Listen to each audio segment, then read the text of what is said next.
My name is Thomas Lollar. This is an exhibition of sculptures I created in collaboration with Ricardo Arango that are inspired by ancient mirrors, like the one I'm holding. This is a 2,000-year-old Roman mirror that 2,000 years ago would have had a very highly polished surface that would have shown a very kind of wavy, mysterious reflection. I did research at the American Academy in Rome, at the Vatican Museum, and have done an extensive amount of looking at ancient hand mirrors.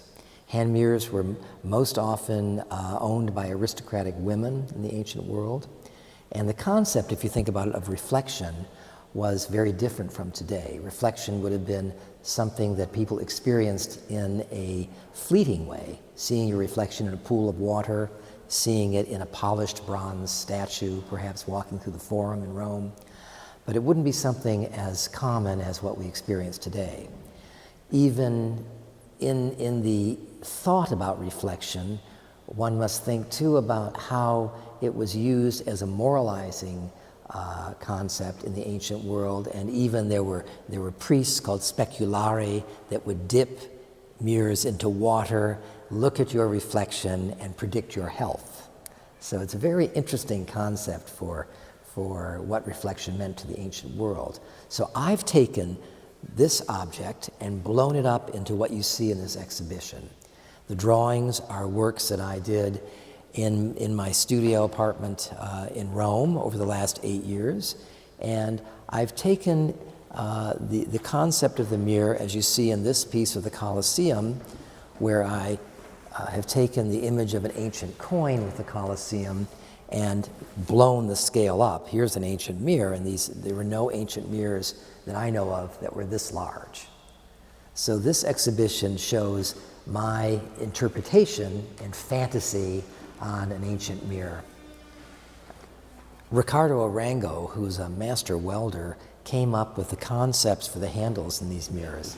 And I think he did a very sensitive rendition here of mimicking the arches in the Colosseum in the handle itself.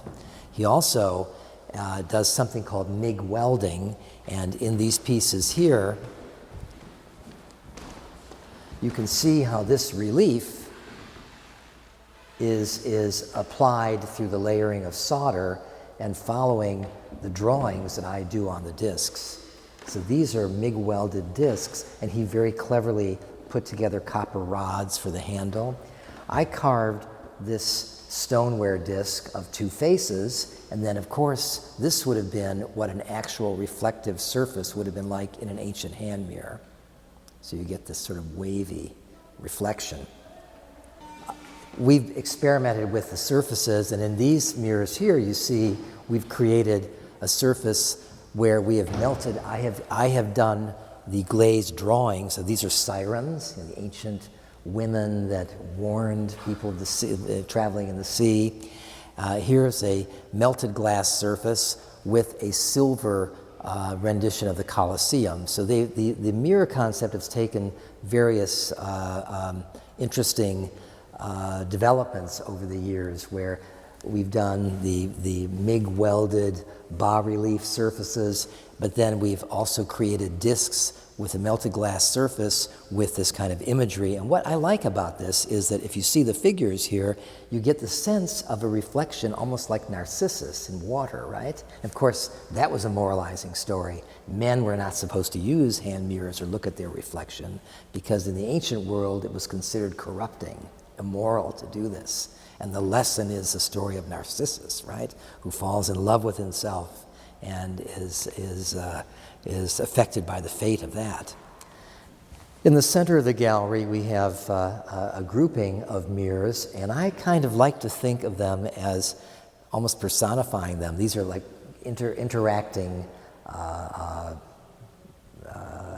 personalities. These faces, they're existing together in this grouping as if they're not static, but they're actually moving amongst one another. I should mention that this is the Macy Gallery at Teachers College, Columbia University in New York, And it's a gallery that features some wonderfully scholarly exhibitions. This is a learning exhibition. When I've spoken to my students, we've talked about the development of an idea based on an existing object and how artists can take something like this as inspiration and grow it into something like this exhibition. And then moving along, we have the playful sculptural handles that you see in a piece like this with bas-relief, and then you turn it around and you see again this reflective quality. So really these are functioning mirrors that we've created, but they're more meant to be sculptural works that remind one of these ancient mirrors.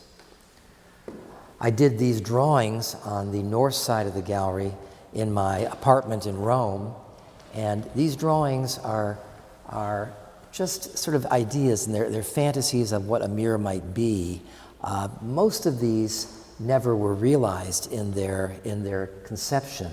I did use in some of them the handles with the scraps of metal that I found, that Ricardo and I found, but the imagery kind of is different in the actual mirrors.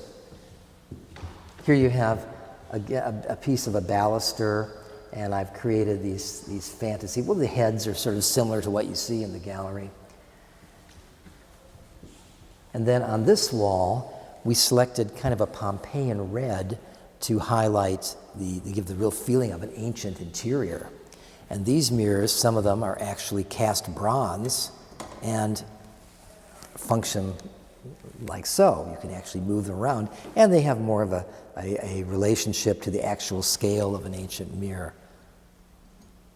Ancient mirrors, I would add, would be this color. This originally was this color and very reflective. Then found objects are used to create the handles. This is a pair of shears that are a spring-type steel shears that, interestingly, were invented in the ancient world 2,000 years ago, and you can buy them today in a hardware store in Italy. So the technology hasn't changed in 2,000 years. I find that kind of interesting. On this wall, we have hanging mirrors, and these mirrors are intended to be lifted off a wall, and there were originally in the ancient world hanging mirrors. They weren't as large as this, but again, they have this very detailed imagery that I drew on the disc, and Ricardo did a very sensitive rendition of the image. This one, too, has a wonderful surface, and then, again, this type of reflection.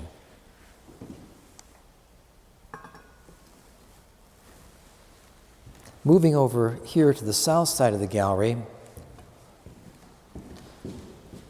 we have a grouping of mirrors that have two steel disc renditions. This is the Forum of Nerva in Rome, and this is the Temple of Vesta, two existing buildings from antiquity.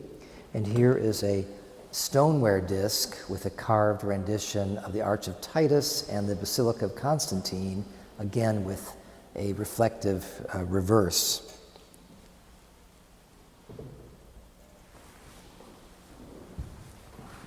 I particularly like the base of this mirror.